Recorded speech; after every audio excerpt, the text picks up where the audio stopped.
Russia is winning on the battlefield and will continue to do so.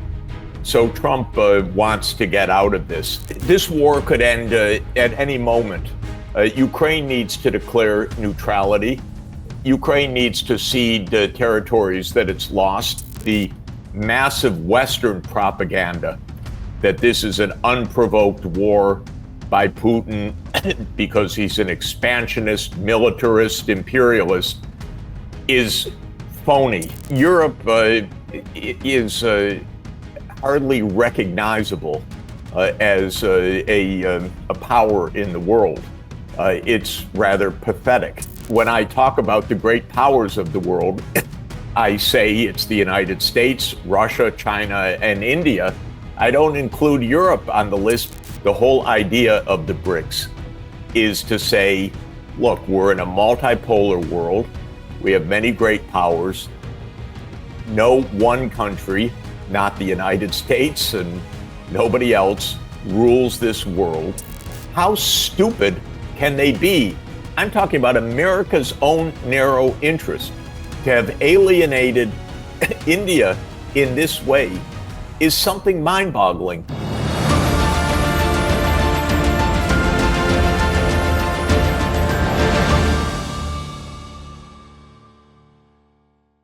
You know, we all have a person or two in our lives, a friend perhaps, who knows it all, who can see things before they happen and tends to drop this phrase often. I hate to say this, but I told you so.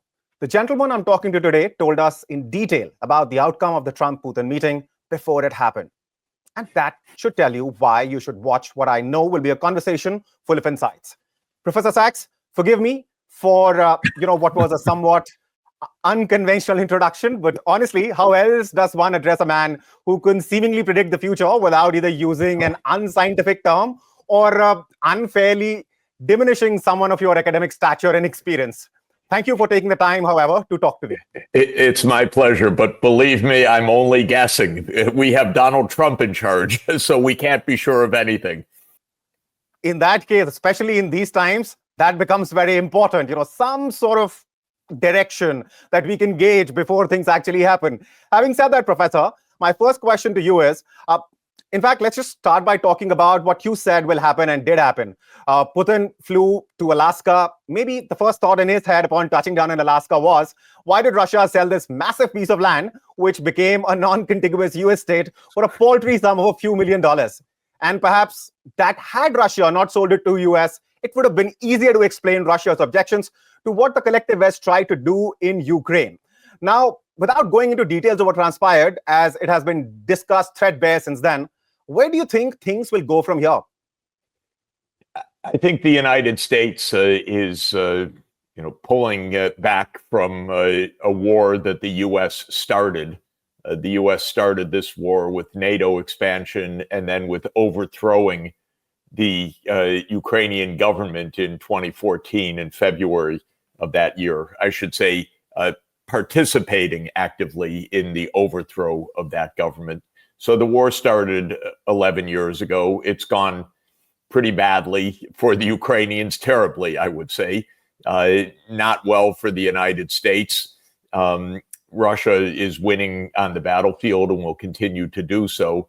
So Trump wants to get out of this. On the other hand, the propaganda in the United States and Europe is so warmongering all the time that Trump, not being a very strong person or very bright person, doesn't quite know how to maneuver in this politics. So he takes 2 steps forward, 1 step back, 1 step forward, 2 steps back. But the basic idea is the U.S. is pulling out of an active engagement in the war. Russia is continuing to defeat Ukraine on the ground. The Ukrainian government is a martial law dictatorship, by the way, so it doesn't respond to the overwhelming call by the Ukrainian people for a negotiated end of the war. Russia has launched another massive missile and drone strike against Kiev and other cities of Ukraine. This is doing terrible things to Ukraine, but the Ukrainians government, Zelensky and his group, rule again as dictators, and so they don't respond to the obvious need to negotiate. All of this means, as a bottom line, there's a lot of confusion. Trump is unfortunately a weak president, and so he doesn't know how to close the deal. But what it does mean is that the active phase of the U.S. war against Russia is basically coming to an end, but not in a linear and direct way. Does it mean we could actually see the cessation of, the kind of military exchanges and the conflict which is taking place on ground? It could. It should. This war could end at any moment. Ukraine needs to declare neutrality. Ukraine needs to cede territories that it's lost. It lost them in a war when it could have made peace without these loss of territories in the past. This is what happens in war. You go to war on a gamble, you lose. The war needs to end. Zelensky, for whatever reason, doesn't end a war that is in need of ending from the point of view of Ukraine's own sovereignty, security, and safety of its people. So why doesn't Zelensky end this war as he should have ended in April 2022, for example, when there was a draft agreement, or when Ukraine could have negotiated an end to the war by honoring the Minsk II agreement in 2015, or could have avoided the war altogether had there not been a U.S. coup in February 2014? Well, the answer is Zelensky represents, or is the front person for, an extremist nationalist regime that represents some interests in Western Ukraine, imposes its will on the rest of the country, and is causing massive disaster in Ukraine. So Russia will continue to advance. Some people say that if Zelensky made peace, he'd be killed by his own side, quite possible, or he'd be pushed out and have to run to exile. Nobody knows exactly why the irrationality of this destruction continues. But what I'm telling you is that the massive Western propaganda that this is an unprovoked war by Putin because he's an expansionist, militarist, imperialist is phony. And it's been obviously phony for years. This is a war that at its core was a war of U.S. expansion by pushing NATO to Ukraine and to Georgia, which every senior, responsible, honest analyst knew was extremely dangerous, and which the Russians objected to for 30 years. The war can end if Trump would publicly say NATO enlargement is over. The war will end on that basis. Territorial adjustments will be made given the realities of the ethnic Russian population and the situation on the battlefield. The war could end today. Unfortunately, Trump is not smart enough, doesn't communicate with the American people properly, and is not brave enough to do what should be done. It doesn't matter how, but what's important is the possibility that the war could actually come to an end. But Professor, I quickly want to move from that subject to talk about Trump's tariffs on India. And of course, they have kicked in. And just today, India has said it will keep buying oil from wherever it benefits the country. And China didn't cave in either. In fact, it has ramped up imports of Russian crude. Europe, however, is meekly following the diktats issued by Washington. The Germans said something, French also said a few things here and there. But frankly, the language of logical verbal protest is not something which this US administration seems to pay much heed to. So do you think the EU has capitulated? Yes, Europe is hardly recognizable as a power in the world.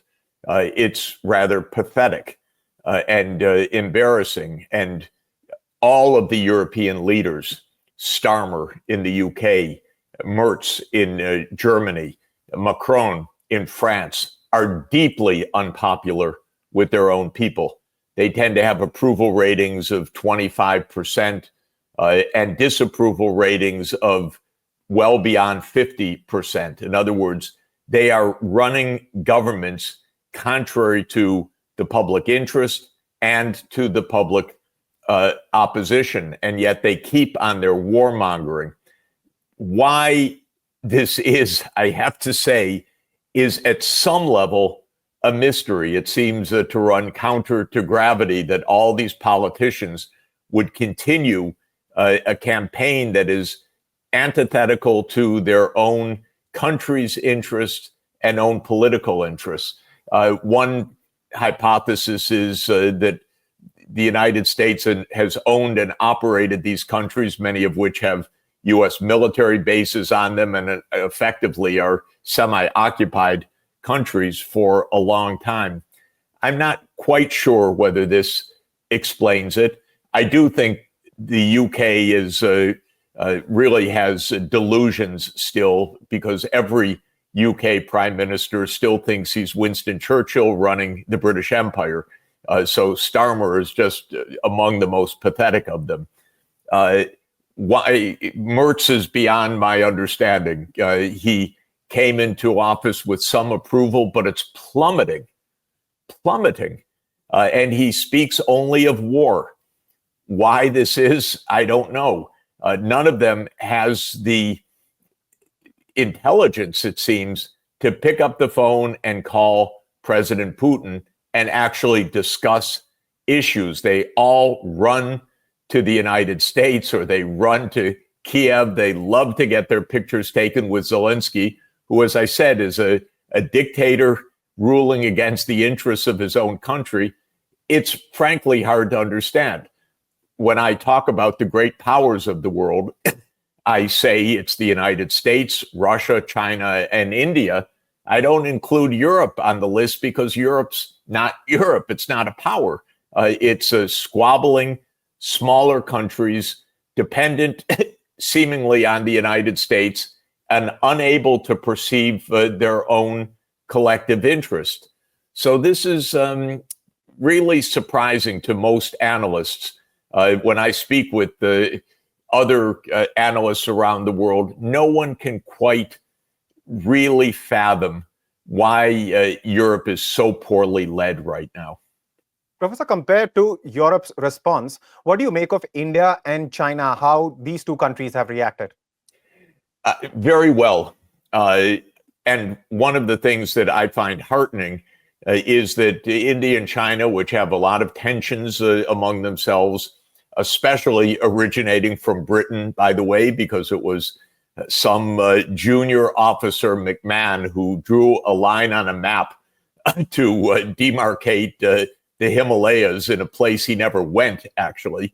And that line, written in 1907, created problems for India and China after 1949 and 1947, when both countries became their modern states.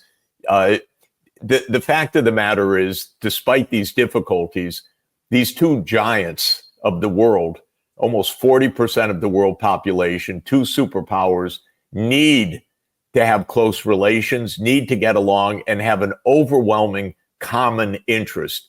And that's to be not bullied by the Western world, by the United States or by Europe, which doesn't really bully anymore, but especially by the United States.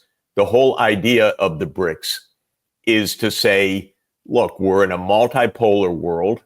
We have many great powers. No one country, not the United States and nobody else, rules this world. We need true multilateralism. And that is a very important function of the BRICS. India and China should be the bulwark of that as the two giant nations, two superpowers, and with enormous fundamental reasons for cooperation. You know what India is especially taking note of is what Trump's henchmen like Navarro, Besant, Hassett have been saying, from comments like US has the edge in trade talks with India to an exasperated Navarro publicly hoping India cuts down imports and calling the Russia-Ukraine war Modi's war. How do you see these statements? A game of brinkmanship, constantly ratcheting up assault on a country which was a strategic partner in the same calendar year. Is Trump hoping that India would blink first? Is that what he's hoping for? Yes, of course, he's hoping that India will blink first. But I have to emphasize how incompetent these people are. Who are these people? Navarro is one of the worst students ever to come out of the Harvard Economics Department, where I taught for 22 years. It's just unaccountable. He makes no sense at all. Besant is, he's a guy from Wall Street. He's no policymaker. He's no global thinker. He has no experience with India or any other place that I can see. Lutnick is some business guy with a very checkered past. None of these people has true policy knowledge or experience, true knowledge of the rest of the world, or even decency, I would say, to have a respected word that can be followed through. They're all improvisers trying to please their boss, and their boss is an irascible New York real estate developer with a long line of bankruptcies behind him, many lawsuits. So this is a group that is not in any way what one would expect of a major power in a dangerous world. It's a group of improvisers, insulters, who don't believe in rules, just a kind of thuggery or threats or cajoling or bribes. It doesn't work. It's not good. It's not the way this world should be operating right now. We need statesmen. We need people who are operating with mutual respect, according to trust.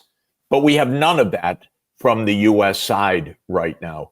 So I want to say that this is not a considered policy with the deep strategy and tactics.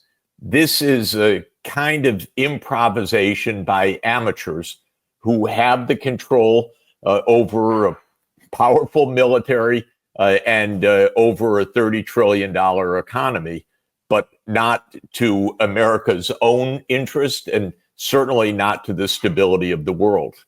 So, Professor, also, another piece of news which came out in a German newspaper and then in a Japanese newspaper, it was, of course, Prime Minister Modi declined apparently 4 calls by the Trump administration in the past few weeks. Do you think that dialogue, which is very crucial to the relationship between two countries, has also suffered so badly that now the two leaders who were, of course, hugging each other in January, in fact, February, when Prime Minister Modi visited the US, now cannot even talk to each other? I think it's extremely important that the United States immediately end the 25% penalty tariff, which is absurd. It was not only wrong-headed and unprincipled from the start, it was based on a threat that Trump had made to President Putin that Russia must make an immediate unconditional ceasefire by August 8th. Then Trump himself ended that threat, and the Alaska meeting ended that threat. And the only thing that remains of that threat is the 25% tariff on India. I can't think of anything more incompetent in American foreign policy than that 25% penalty tariff. You have to scratch your head and say, how stupid can they be? I'm talking about America's own narrow interest. To have alienated India in this way is something mind-boggling, truly. Watching this relationship as I have for more than 40 years, I've never seen such a bad misstep by the United States. And it won't heal in any normal way, because it proved a point that I've been making for many years, which is that the United States is badly governed, irresponsible, and untrustworthy. This is a basic point that I've been trying to tell my Indian friends for many, many years. But it doesn't have to be in this burning destruction of the relationship the way it is, based on something that is already completely out of date. So the US should say today the penalty tariff is off the table, because the whole idea of threatening Russia with these tariffs was taken off the table at the Alaska meeting. This is the starting point for any return to even a semblance of normality beforehand. Of course, even with a semblance of normality, the lesson will have been learned in India that this is not the way to India's economic prosperity or national security, to align closely with the United States, still less to align closely with the United States against China. That puts things backward. You're right, but perhaps Trump is using what he used to use during his business days, where games of upmanship, brinkmanship, worked while dealing with smaller businesses, perhaps. But what the Trump administration perhaps needs to understand is that global politics, geopolitics, doesn't function in that fashion. There has to be something, for all countries involved. Having said that, Professor, now I couldn't agree more with you. By the way, he is a real estate developer in New York with a checkered history, but he would threaten the plumbers or the electricians. I'm sorry, this is not how global politics works. And yet it's the mode of operation right now of this group. Thank you for phrasing that so much better. Having said that, Professor, I quickly want to talk to you about, BRICS in this case, and also the fact that, both India and China are moving at breakneck speed to strengthen existing ties. Prime Minister Modi is going to Japan, then to China. And on China's military day, Putin and Kim Jong-un will be in Beijing as well. So Trump, in the end, it seems, has ended up isolating the US. Yes, well, this is absolutely clear. I say Trump is the great unifier of the rest of the world, because Trump is showing the rest of the world, no, first of all, the U.S. market is not the be-all and end-all.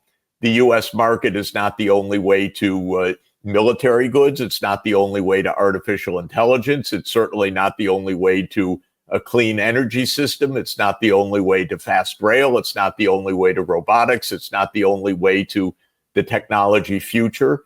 And it is not the way to a safe and secure world. So Trump is quickly educating the rest of the world, perhaps in the opposite way of what he intends. But this is really the main point of what's happening right now. Now, on the India-China relationship, I am calling on China to do one very important thing, and that is to support India as the 6th permanent member of the UN Security Council. We need India to be what it is. It's a world superpower. It's the world's largest nation.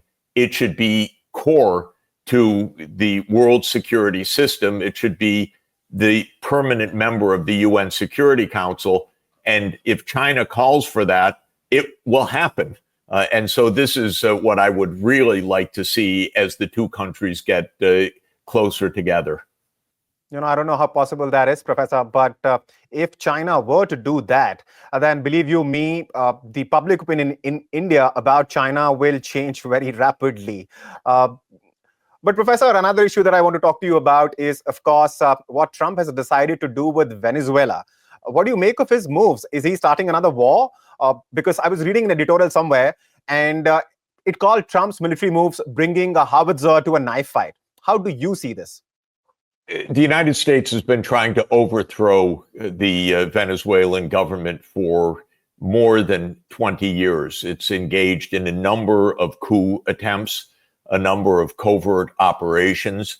It started to try to overthrow Hugo Chavez, President Maduro's predecessor. It continued through the Maduro period. It has also involved really crushing sanctions that proved to be far more devastating, for example, than the sanctions on Russia, because Russia is a much more powerful country than Venezuela. But in the case of Venezuela, it led to a kind of economic collapse, which I think may literally be unparalleled in peacetime. The economy fell by well over 50% in terms of GDP. There's been a collapse of oil production, a collapse of living standards, mass outmigration. It did not topple the regime, as the U.S. said. A president in Latin America said to me that at a dinner that he attended with President Trump during President Trump's first term, Trump spoke openly about asking the rest of the group, well, why doesn't the U.S. just invade Venezuela? So this goes back for quite a while, in fact. This is a more than 20-year project with the CIA, with the military, with the White House. Marco Rubio, who was senator from Florida, has been the lead Senate opponent of Maduro. And so this is also part and parcel of ongoing U.S. policy. They put a bounty on Maduro's head. It's all flagrantly vulgar, thuggish, and illegal. And it is kind of the another example of America's delusion of hegemony. In this case, hegemony against a smaller power, not even a power, a smaller country in the Western Hemisphere. So clearly, the reason which the US gave is not how you see this, because the US said this is to fight the drug cartels. You clearly see this as a regime change operation at this point in time. It's been a regime change operation for more than 20 years. And there is one case after another. It's not even close. At one point, so absurdly, the United States actually announced unilaterally, well, Maduro's not president. We recognize the Speaker of the National Assembly, Juan Guaido. The U.S. just announced another person as president of Venezuela. Then they confiscated Venezuela's foreign reserves, froze them, and said, no, those are now under the control of the person we designated. This has nothing to do with drug cartel. This is pure, total, unequivocal regime change operation, period, full stop. Yeah, just like there were no WMDs in Iraq, and that war was, of course, on WMDs. Having said that, Professor, what do you make of Venezuela's response? Because apparently Venezuela is also mobilizing its militia. Russia, China, Iran have all come out in support of Venezuela. So do you see this in any way turning into another full-fledged war? Because Russia, China, and Iran perhaps can see this for what it is, which is, like you said, a regime change operation. God help us if another war is opened up. I can't predict. I don't put anything as an impossibility, because the U.S. Deep state, meaning the CIA and other parts of the U.S. government, have been at this for a long time. They want to bring down this regime. They're determined to do so. It's the Western Hemisphere. They may take whatever action, whatever kind of coup they might try to organize. They might try to do it not by a war, but by other means, by fomenting unrest, by fomenting a military coup. They tried that in the past to break the Venezuelan military. It didn't work. But anything is possible because this is a long-standing operation. This isn't something new. This is something that goes back more than 20 years. In fact, it's almost a fixation. Let me put it that way. And when the U.S. gets fixated on something, especially in the Western Hemisphere, it's like a dog with a bone, as we say. You can't take it away, the bone away. And the U.S. has had sanctions on Cuba for more than 65 years. I mean, this is fixation. And they're fixated on bringing down the Venezuelan government. Maybe to take over its oil, maybe just to prove the point, maybe to show who's boss, but or maybe for some combination of those reasons. But this is a fixation. Right, right. Now, Professor, from Venezuela, I want to discuss Pakistan for a little while with you. And of course, America's dalliances with Pakistan. The Pakistani army chief has been to the US. Trump has met him.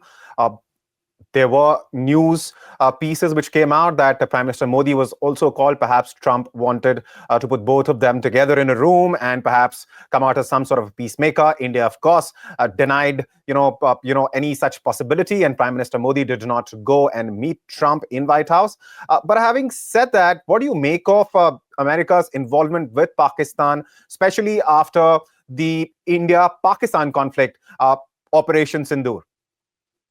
Well, the U.S. has had a deep involvement in the Pakistani military for decades. Again, this is nothing new. The United States brought down the government of Imran Khan. I happen to be an admirer of Imran Khan, and I thought with Imran Khan, if he had the political space, he could have found a way, together with the government of India, to calm things down and to begin to settle what is a very deep, tragic, difficult, and dangerous conflict. But the United States gave a signal a few years ago during the Biden period to the Pakistani military, bring down this guy. We don't like him. He's too close to Russia and to China, and he isn't backing us in the Ukraine war. Bring him down. And Imran Khan was brought down and thrown into jail. What this means is it puts the Pakistani military in control of politics with the U.S. backing. That's not good for India's security. It's not good for finding a resolution to the very deep and troubled and dangerous relationship between India and Pakistan. And the U.S. meddling is a big part of that. Pakistan does not have a government of public support, exactly the opposite. And because of that, the situation in Pakistan is dangerous and unstable. And the United States, Trump doesn't know what he's doing anyway. But in general, it's an unstable relationship made far more unstable by the lack of popular government in Pakistan. All right. From talking about the man who, as you said, US may have had a hand in putting him behind the bars, Imran Khan, let's talk about a man who was raided in the US this time, and I'm, of course, talking about Bolton. Once upon a time, he was one of Trump's favorite men, one of the many apples of his eyes. And of course, he turned against him. In fact, it has been a while since he turned against him. My question to you, sir, is how Trump administration dealt with him, the manner, silencing a critic with raids. That's not the kind of thing US could be proud of. We're living in a very unstable period where Trump abuses power. Bolton, to my mind, is a very disreputable figure, by the way.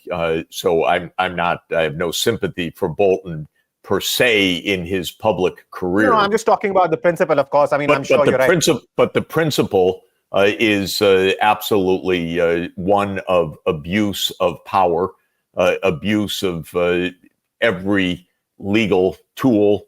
We call it lawfare also.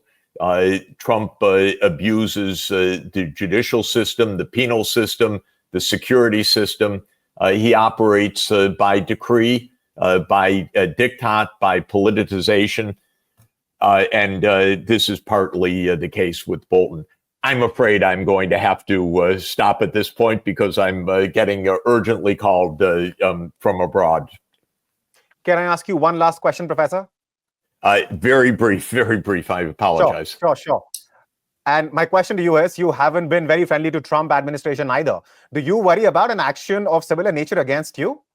Well, look, I'm not a friend of any recent American president. I think they've all been completely miserable. I am not in U.S. But they were not as vengeful. Look, I don't know. I'm hoping not, of course, but I thought Biden was a completely miserable, failed administration. But it goes back a long way. I think since Bill Clinton, we have not had a successful administration in the United States. Right. On that note, thank you, Professor Sachs, for taking the time and talking to us. Pleasure to talk with you. Thanks a lot.